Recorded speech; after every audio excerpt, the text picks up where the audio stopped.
딸 결혼식 때 한국을 한번 방문하고 코로나 때문에 못 오시다가 5년 만에 미국에서 딸 집에 놀러 오신 미국인 부부가 계십니다. 오랜만에 방문이라서 광장시장에서 길거리 음식도 사 먹고 특별한 체험을 해드리기 위해 서울한방지능센터도 방문해서 즐거운 시간을 보냈다고 하네요. 그런데 시장에서 사 먹은 음식이 잘못됐는지 미국 엄마 얼굴이 창백해지고 아파서 누워 계셨고, 시부모님께서 식사 초대를 하셨는데 가지 못할 정도로 아프셨다고 합니다. 놀라서 찾아오신 시어머님 행동 때문에 미국 부모님께서 기겁을 하셨다고 하네요. 미국 부모님들은 무엇 때문에 깜짝 놀라셨을까요? 미국 부모님의 한국 탐방기 에피소드를 들어봅니다. 저는 미국으로 어학연수 온 한국 남자를 만나 사랑을 하게 되었고, 결혼해서 한국에서 산지 6년째 되는 미국인 마리아입니다. 저희 부모님은 미국 펜실베니아에 살고 계십니다. 제 결혼식 때 처음으로 한국을 방문하셨고, 이번이 두 번째 방문이십니다. 오늘은 부모님과 한방지능센터에 가서 한방차도 마시고 족욕 체험도 하려고 해요. 그리고 오는 길에 광장시장에 가려고 합니다. 시장 구경하고 길거리 음식 사 먹는 것은 언제나 재밌잖아요. 그리고 한국이 미국하고는 많이 다르니까 가급적 한국적인 것을 보여드리고 체험해보면 좋을 것 같아서 한방지능센터에 가보기로 했습니다. 한방지능센터는 영국 친구가 부모님 오셔서 가봤는데 너무 좋았다면서 소개해줘서 알게 됐거든요. 자동차를 가지고 가지 않고 일부러 버스를 타고 가기로 했습니다.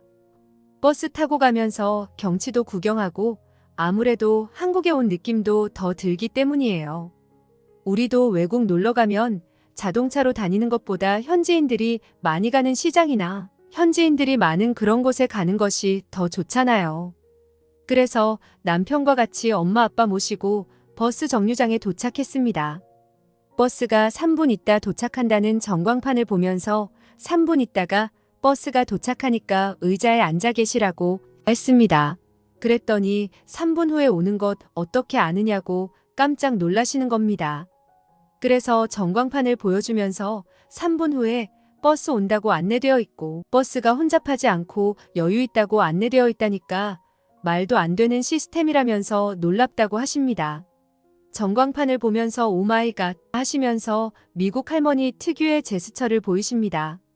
제 결혼식 때 오셨을 때는 자동차로만 다녀서 서울에서 버스 전철을 타보시는 것은 처음이에요.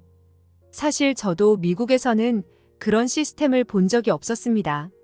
미국은 땅덩어리가 넓으니까 마켓에 가더라도 차를 가지고 다녀야 하지만 사람들이 많이 다니는 시내에서도 버스 전광판 같은 걸 본 적이 없었어요.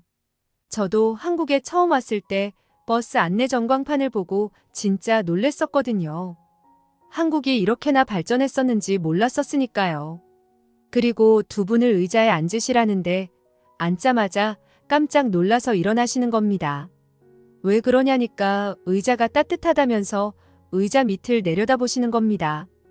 제가 웃으면서 한국은 버스 정류장에 있는 의자도 따뜻하다고 말씀드렸더니 오마이갓, 와우 하십니다. 하기야 제가 사는 아파트에 오셨을 때도 집안이 따뜻하고 방바닥이 따뜻한 것을 너무 신기해하시고 침대에서 주무시라고 해도 방바닥이 따뜻해서 뼈가 녹는 느낌이라고 너무 좋아하셨거든요. 미국 집에도 보일러 설치했으면 좋겠다고 하셨어요. 친정집 펜실베니아 겨울 날씨가 한국보다 춥거든요. 부모님께서 한국 보일러 시스템이 좋다고 하니 미국에서 보일러 설치하는 사업하면 대박 날 것 같아요. 그런데 버스 기다리는 잠깐 동안에도 따뜻하게 앉아서 기다리라고 해놓는다는 게 뭐라고 말할 수 없을 만큼 놀랍다고 하십니다. 그러면서 계속 와우, 오마이갓을 외치십니다. 버스를 타고 전철로 갈아탄 후 첫 번째 목적지인 서울한방지능센터에 가려고 제기동역에서 내렸어요. 5분 정도 거리였는데 한약 냄새가 났어요. 아빠는 지금껏 맡아보지 못한 독특한 냄새라고 하시더라고요. 엄마는 서울한방지능센터 건물 앞에 서서 주변의 풍경을 자세히 살피면서 도심 속의 고즈넉한 분위기라 아주 이색적이면서 동양적인 분위기라며 감탄하셨어요.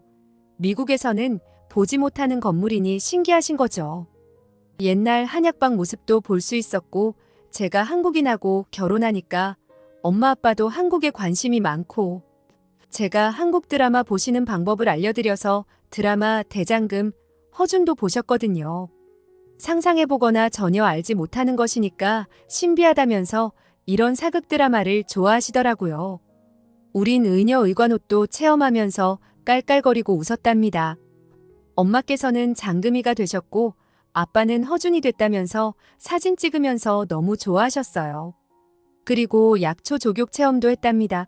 편백나무 조격탕에 약재를 우려낸 따뜻한 물에 발을 담그니 발은 따뜻하고 야외라서 찬바람이 불어 쌀쌀했지만 피로도 풀리는 것 같고 좋았어요. 아로마 향이 풍기는 공간에서 온열안대를 쓰고 온열안마 매트 체험도 했답니다. 뜨끈하니까 저절로 잠이 스르르 오더라고요. 부모님이 미국으로 돌아가시면 본격적인 겨울이니까 아마도 여기서 체험했던 것이 너무 생각나실 듯해요. 한국은 어디서나 따뜻한 의자와 따뜻한 바닥이 있으니까요. 그리고 점심으로 연잎밥 정식을 먹었어요. 깔끔하고 맛깔스러운 반찬과 연잎밥이 독특했어요. 저도 연잎밥은 처음 먹어본 거였는데 미국에서 오신 부모님께서 건강한 식사 같다며 좋아하셨어요. 반찬도 리필해서 먹을 수 있어서 좋았어요. 한국은 무료로 반찬 주는 시스템이 너무 좋은 것 같아요. 그리고 인심 좋게 추가로도 더 주시니까요. 미국에 돌아가셔서 지인분들에게 한국은 밑반찬을 무료로 주고 추가로도 공짜로 준다고 얘기하니까 믿지 않으셨다고 하시더라고요. 미국은 그런 시스템 자체가 없으니까 이해가 안 되시는 거죠. 연잎밥을 먹은 후 차를 마셨어요. 그것도 커피가 아닌 쌍화차를 마셨어요. 서비스로 유과도 주시더라고요. 한국은 인심이 후해서 좋아요. 엄마는 약재 시장을 구경하니 장금이가 한약재 사러 나온 것 같다면서 좋아하셨어요. 서울한방진흥센터에서 보낸 시간이 잊지 못할 추억의 한 장면이 될 것 같아요. 집에 오는 길에 광장시장을 들러서 빈대떡 만드는 것도 구경하고 떡볶이도 사 먹고 그랬어요. 재래시장 구경하는 것은 언제나 흥분되고 즐거운 일인 것 같아요. 내일은 시부모님께서 저희 부모님들을 식사 초대하셨기에 저녁에는 집에서 쉬기로 했어요.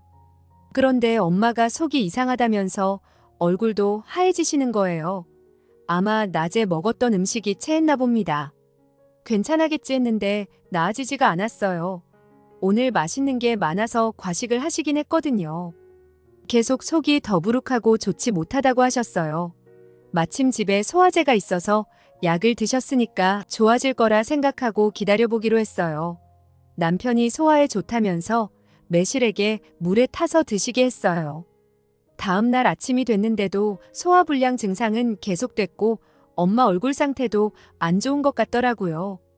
그래서 남편이 저희 엄마가 속이 안 좋아서 약속을 취소해야겠다고 시부모님께 연락을 드렸어요. 그랬더니 시부모님께서 저희하고 멀지 않는 곳에 사시니까 금방 집으로 오셨어요.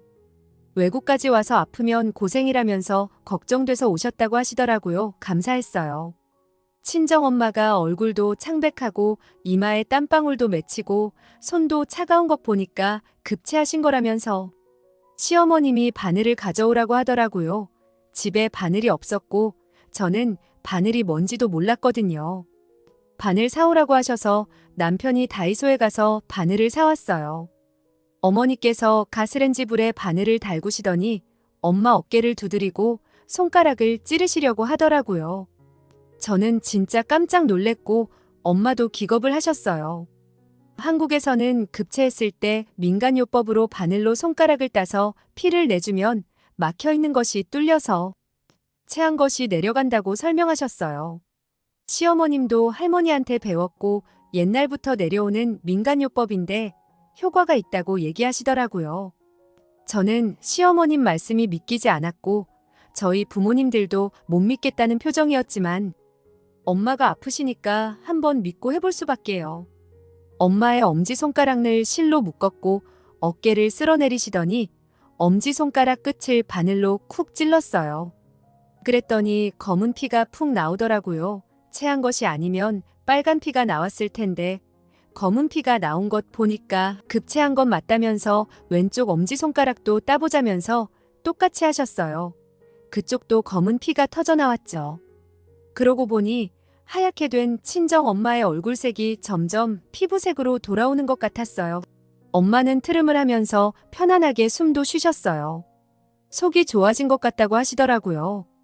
옛날 선조들은 이런 요법을 어떻게 아셨을까요? 어제 허준 옷도 체험했었는데 신기한 경험입니다. 소화제 약을 먹어도 낫지 않은 것이 어떻게 바늘로 손가락 끝을 찌르기만 했는데 거짓말처럼 괜찮아진다는 게 보고도 믿지 못하겠더라고요. 그렇지 않아도 엄마의 무릎이 안 좋으셔서 다음날 한의원을 예약해놨었기에 체한 것도 완전히 해결할 수 있도록 한의원 가서 침도 맞자고 하시더라고요. 한국 드라마 허준에서도 그렇고 한국인들은 어떻게 사람의 신체에 대해서 잘 아는지 참 신기합니다. 어느 나라든지 각자의 민간요법이 있기는 할 테지만 한국은 현대과학으로도 증명하기 힘들 것 같은 것을 그 옛날에 스스로의 노력과 경험으로 밝혀냈다는 것이 감탄스러울 뿐입니다. 내일 한의원에서도 어떠한 신기한 경험을 할지 기대가 되는 하루가 될 것 같습니다. 그리고 이번에 또 한 번 느끼지만 한국 엄마들은 요리사이면서 의사이면서 못하는 것이 없는 것 같아요. 우리 시어머님 때문에 왠지 저도 어깨 뿜뿜입니다. 여러분도 체해서 손가락을 따본 경험이 있으신가요? 체할 때 어떻게 하는지 여러분의 경험을 알고 싶어요. 여기까지 미국인 마리아 씨의 사연이었습니다. 바늘로 손가락 끝을 따면 체하는 게 내려가는 것이 신기하긴 하죠. 선조들의 지혜에 또 한 번 감탄합니다. 이상 세상만사였습니다. 세상만사 채널의 수익금 일부는 장애아이 치료에 도움 주는 기관에 기부합니다. 구독, 좋아요, 그리고 알림 설정은 영상 제작에 큰 힘이 됩니다. 감사합니다.